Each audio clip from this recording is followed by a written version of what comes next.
యేసు ప్రభు ఎక్కడుంటే అక్కడ ఆశీర్వాదం, ఎక్కడుంటే అక్కడ దీవెన,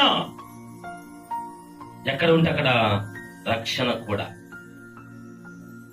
ఉదాహరణకి యేసు ప్రభు జక్క ఇంట్లో ప్రవేశించగానే నేడు ఈ ఇంటికి రక్షణ వచ్చి అన్నది అన్నాడు. ఎప్పుడు అంటే యేసు ప్రభు జక్క ఇంట్లో ప్రవేశించినప్పుడు.